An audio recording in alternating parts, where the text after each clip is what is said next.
کم از کم غلام غوث اعظم تو بن جائے. اب امام حسین تو نہیں بن سکتے، کم از کم غلام حسین تو ضرور بن جائے. سبحان اللہ سبحان اللہ. ہمارا تعلق پیروں کے ساتھ میں دین کا تعلق ہونا چاہیے، معرفت کی باتیں ہونی چاہیے، طریقت کی باتیں ہونی چاہیے. تو ہمارے حضور غوث اعظم رضی اللہ تعالی عنہ، آپ کتابوں، آپ کے جو کرامات اور آپ کے سوالح پر جو کتابیں لکھی گئی ہیں، آپ ان کو سماعت کریں نامیا. کس طرح آپ اپنے مریدوں کی نصیحت کیا کرتے تھے، مریدوں کو دین کی تعلیم دیا کرتے تھے. ایک واقعہ، آج جو یہ تمام خرافاتیں ہو رہی ہیں، میں کہتا ہوں کم از کم حضور غوث اعظم کی ذات کا ہی مطالعہ کر لے، سمجھ میں آ جائے گا پیر کیسا ہونا چاہیے، کیسا پیر ہونا چاہیے. یہی میرے غوث اعظم رضی اللہ عنہ ہے. وہ فرماتے ہیں، کیونکہ میرے غوث اعظم کی ذات وہ ذات ہے. اب دیکھیں 40 سال تک آپ نے عشاء کے وضو سے فجر کی نماز ادا کی ہے، اس ذات کا نام غوث اعظم. آج 5 وقت کی نماز پڑھنے میں بہانہ بازی کرتے ہیں. 40 سال کی مدت ہو گئی عشاء کی نماز پڑھنے کے بعد باوضو رہتے فجر کی نماز تک آپ اسی حالت میں رب کی بارگاہ میں عبادت کرتے ہیں. کثرت عبادت کی وجہ سے ہوتا کیا ہے کہ فرماتے ہیں آپ کہ میں نے دیکھا کہ ایک مرتبہ میرے اوپر آسمان میں سحاب نور چھایا ہوا ہے، نور کا بادل چھایا ہوا ہے. آواز آتی ہے، اے عبد القادر جیلانی، تم نے میری اتنی عبادت کی ہے کہ میں تجھ سے ویسے ہی خوش ہو گیا ہوں. سبحان اللہ. اب تو میری عبادت کر یا نہ کر کوئی بات نہیں، میں تجھ سے راضی ہوں، اب تجھے نماز پڑھنے کی ضرورت نہیں. استغفر اللہ ربی من کل ذنب واتوب الیہ. حضور غوث اعظم رضی اللہ عنہ فرماتے ہیں، اچانک میرے دل میں خیال آیا کہ اگر کثرت عبادت کی وجہ سے نمازیں معاف ہونی ہوتی تو پھر اس کے حقدار تو سب سے زیادہ میرے نانا جان امام الانبیاء تھے. حضور صلی اللہ علیہ وسلم سب سے زیادہ اس کے حقدار تھے. حضور کی عبادت کا عالم تو یہ تھا، حتی تتورم قدماہ، اتنا لمبا قیام کرتے تھے کہ آپ کے پاؤں سوج جایا کرتے تھے. لیکن اس کے باوجود رب نے اپنے حبیب سے یہ نہیں کہا اے میرے حبیب تو نے اتنی نمازیں پڑھی ہے کہ میں نے نماز معاف کر دی. نہ بلکہ رب کیا فرماتا ہے؟ رب فرماتا ہے وَاعْبُدْ رَبَّكَ حَتَّى يَأْتِيَكَ الْيَقِينُ. اے میرے حبیب اپنی زندگی کے آخری سانس تک میری عبادت کر. حضور غوث اعظم فرماتے ہیں میرے نانا جان کو تو یہ کہا جا رہا ہے آخری سانس تک عبادت کر، تو میں عبد القادر جیلانی کون ہوتا ہوں جن کو یہ کہا جائے تجھ پر نماز معاف ہو گئی. فرماتے ہیں میں لا حول ولا قوت الا باللہ پڑھا تو وہ جو میرے اوپر یہ سحاب نور نظر آ رہا تھا وہ سیاہی میں تبدیل ہو گیا. فرماتے ہیں وہ شیطان تھا جو مجھے گمراہ کرنا چاہتا تھا، مجھے بہکانا چاہتا تھا. پھر آواز آتی ہے اے عبد القادر جیلانی تجھ کو تیرے علم نے بچا دیا ہے. غوث اعظم فرماتے ہیں اے ظالم تو مجھے اب بھی گمراہ کرنا چاہتا ہے، اب بھی بہکانا چاہتا ہے، مجھ کو میرے علم نے نہیں بلکہ میرے رب کے فضل نے بچا لیا ہے، میرے رب کے کرم نے بچا لیا ہے.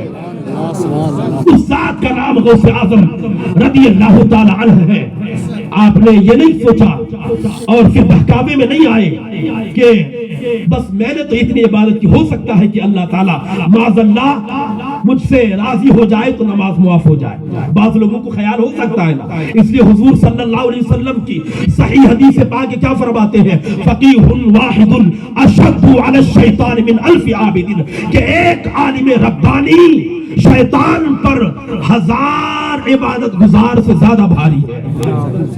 کیوں بھاری؟ کیونکہ وہ شیطان کے بہکاوے میں نہیں آتا ہے.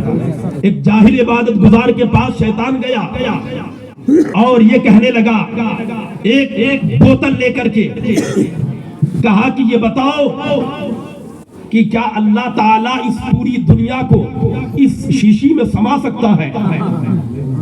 اب وہ تو اپنے عقل کے گھوڑے دوڑایا، وہ سوچا کہاں اتنی بڑی دنیا اور کہاں ایک چھوٹی سی شیشی.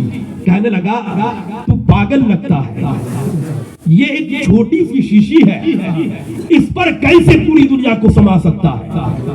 اس کو یہ پتا نہیں تھا ان اللہ علی کل شیء قدیر، اللہ تعالیٰ تو ہر جائے ہر ممکن چیز پر قادر ہے۔ وہی شیطان جب حضور غوث اعظم کی بارگاہ میں پہنچا، کہا کہ آپ بتائیں کہ اللہ تعالیٰ اس شیشی میں بھی اس پوری کائنات کو سما سکتا ہے؟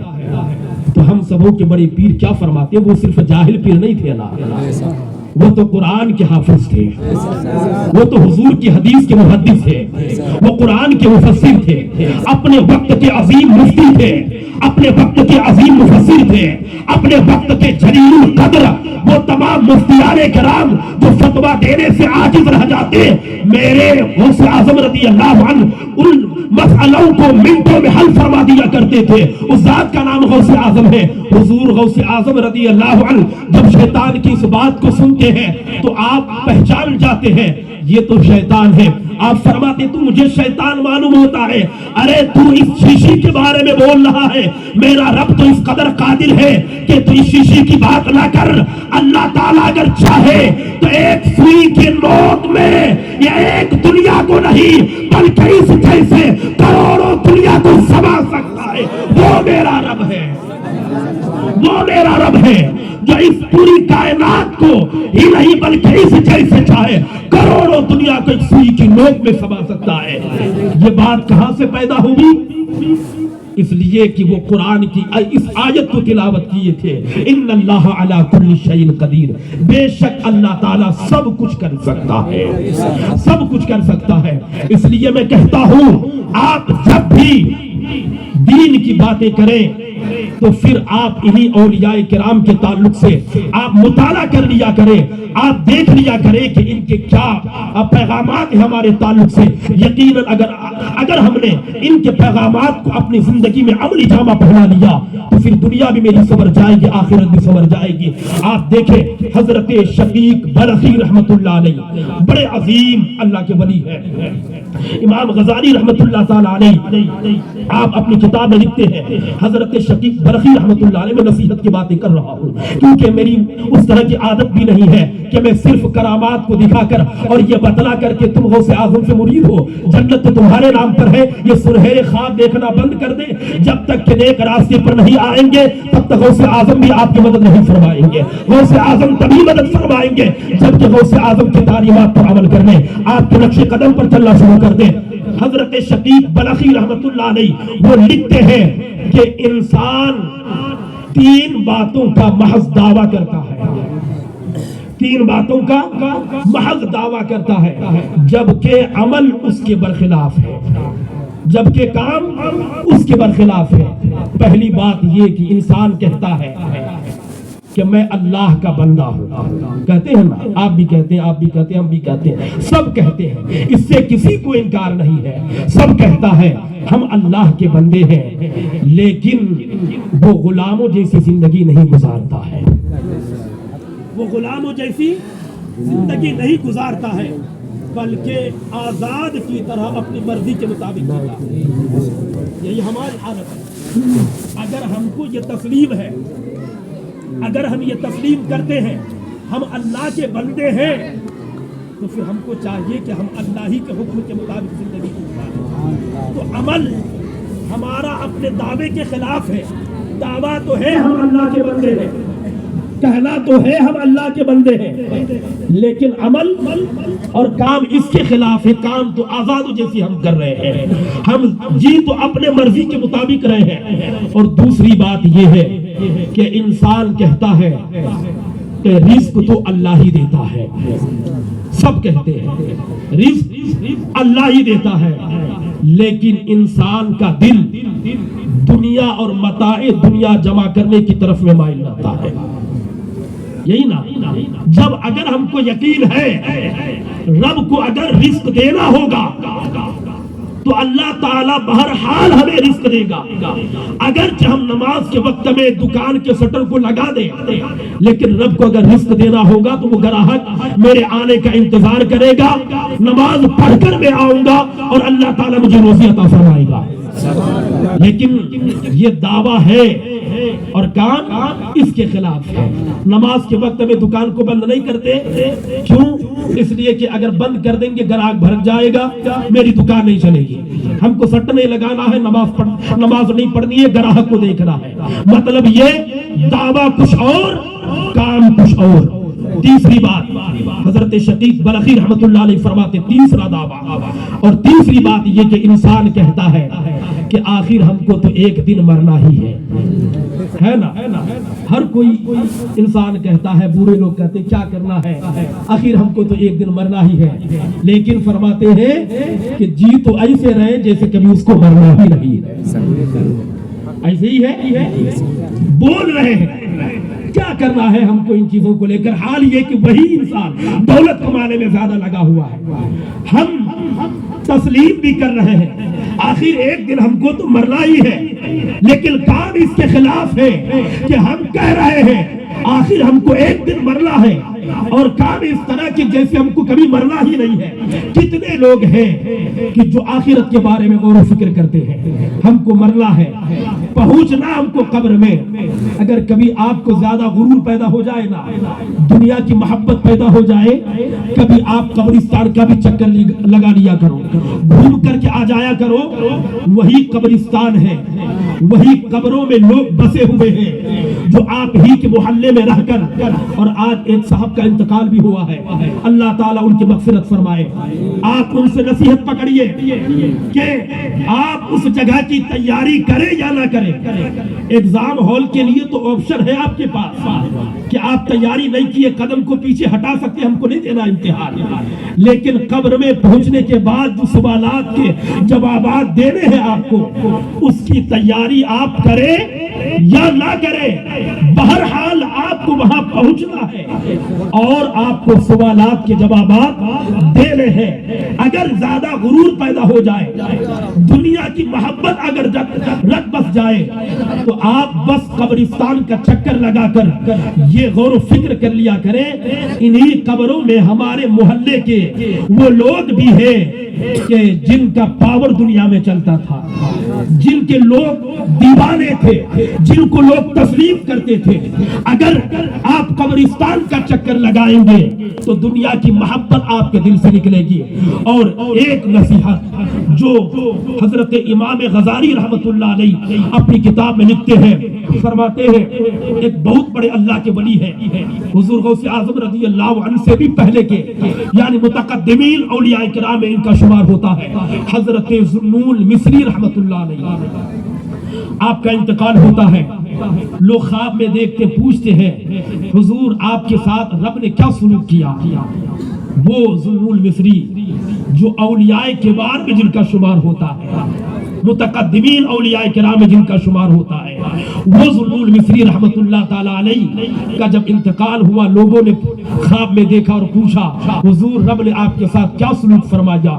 حضرت ذوالنون مصری رحمت اللہ علیہ ارشاد فرماتے ہیں کہ رب کی بارگاہ میں جب میں حاضر ہوا، رب نے کہا اے ذوالنون تو مجھ سے بڑی محبت کا دعویٰ کرتا تھا، لیکن افسوس کہ استغفر اللہ ربی من کل ذنب واتوب الیہ، لیکن حال تو یہ کہ تم مجھ سے غافل رہا۔ میری محبت کا دعویٰ کرتا تھا، حال یہ ہے کہ تو مجھ سے غافل رہا۔ اور شاعر کہتا ہے کہ انت فی غفلت وقلبک صاحی ذهب العمر والذنوب کماہی، کہ تو غفلت میں مبتلا ہے اور تیرا دل بھولا ہوا ہے۔ حال یہ ہے کہ عمریں گزر گئی اور گناہ ویسے کے ویسے ہی ہے، گناہ ویسے کے ویسے ہی ہے۔ آپ جب 40 کا کراس کر جائے، کبھی اپنے آپ کا مشاہدہ بھی کر لے، محاسبہ کر لے، میری زندگی کے آخری حصے تو گزر چکے، ہم نے کتنی نیکیاں اکٹھی کی ہیں، ہم نے کتنے گناہ کیے ہیں، اب میں ان قریب قبر میں پہنچنے والا ہوں، ہم نے کتنے رب کے احکامات کی پیروی کی ہے۔ آج بہت سارے ایسے ہمارے بوڑھے حضرات بیٹھے ہیں جو ضعیف العمر ہیں، لیکن افسوس کہ ان کے چہرے پر داڑھی تک نہیں ہے۔ میں گزارش کر رہا ہوں کہ جو بوڑھے نظر آ رہے ہیں، جن کے سر کے بال سفید ہو رہے ہیں، سفید ہو چکے ہیں، میں ان سے بالخصوص گزارش کروں گا، اور تمام سے بالعموم بالخصوص جو بوڑھے ہو چکے ہیں، کم از کم اب بھی میرے نبی کے واسطے اپنے چہرے پر داڑھی سجا لیجیے۔ سرکار کی سنت کو اپنا لیجئے. کم از کم جب قبر میں میرے نبی تشریف لائے, چہرے پر داڑھی سجی ہوئی دیکھے تو حضور خوش ہو جائے, میرے غلام نے میری سنت پر عمل کیا ہے. تبھی اعلیٰ حضرت کہتے ہیں دل لہو میں کھونا تجھے, شب صبح تک سونا تجھے, شرم نبی خوف خدا یہ بھی نہیں وہ نہیں. اور ڈاکٹر اقبال نے کہا ہے کہ تم ہو صورت میں نصارا تو تمدن میں ہود, یہ مسلمان ہے جنہیں دیکھ کے شرمائے یہود. تم تو سید بھی ہو, مرزا بھی ہو, افغان بھی ہو, تم سبھی کچھ ہو, بتاؤ مسلمان بھی ہو. تم سبھی کچھ ہو, بتاؤ مسلمان بھی ہو. میرے دادا کی عمر کے جو ہے, میں بحیثیت ایک پوتا ہونے کے, میری عمر کے آپ کے پوتے ہوں گے, نواسے ہوں گے, میں آپ سے گزارش کر رہا ہوں اپنے نبی کو راضی کرنے کے لیے اپنے چہرے پر داڑھی سجا لیجیے. وعدہ کر رہے کتنے لوگ ہیں, کتنے میرے ضعیف العمر میرے دادا کی عمر کے ہیں, میرے چہرے دو چار سامنے نظر آ رہے ہیں. آپ وعدہ کر لیں. ایک تو پہلی بات تو یہ ہے آپ کے روپے بھی خرچ ہو رہے ہیں, آپ نائی کے پاس جا رہے ہیں, آپ اپنی داڑھی بنوا رہے ہیں, پھر آپ کے پیسے بھی خرچ ہو رہے ہیں. اس سے میرے سرکار کو بھی خوشی نہیں ہے. آپ چہرے پر داڑھی سجا لیجئے, دیکھیے پھر زندگی میں رونقیں اور بہاری کس قدر آتی ہے. جتنے ہیں ارادہ کر لے اپنے دل میں, یہ آپ پکا ارادہ کر کے جائیں, انشاءاللہ تعالی ہم اپنے نبی کو راضی کرنے کے لیے ضرور داڑھی رکھیں گے. اور حضور کو خوش کرنے کے لیے ہم کو دنیا کی پرواہ نہیں کرنی ہے, ہم کو دنیا کو خوش نہیں کرنا, اپنے نبی کو خوش کرنا ہے. انشاءاللہ تعالی اپنے نبی کو خوش کرنے کے لیے ہم ضرور داڑھی سجائیں گے چہرے پر, اور نماز کی پابندی کریں گے. اور جن کو عادت نہیں ہے نماز پڑھنے کی, وہ قبر میں بھی پہنچ جائیں گے, نماز نہیں پڑھیں گے, اور حال یہ ہوگا کہ ان کی نماز جنازہ پڑھی جائے گی. ایسا پھر نہ ہو کہ آپ کی نماز جنازہ پڑھی جائے اس سے پہلے کہ آپ نماز کی پابندی شروع کر دیجئے. اللہ کی بارگاہ میں دعا ہے پروردگار عالم ہم سبوں کو حضور غوث اعظم رضی اللہ تعالی عنہ کی تعلیمات, آپ کے نقش قدم پر چلنے کی توفیق عطا فرمائے. جن لوگوں نے بڑی محنت و مشقت کے ساتھ میں اس محفل پاک کو سجایا ہے, مولا تعالیٰ ان کی خدمات کو قبول فرمائے, حضور غوث اعظم رضی اللہ تعالی عنہ کا صدقہ عطا فرمائے. وآخر دعوانا الحمدللہ رب العالمین.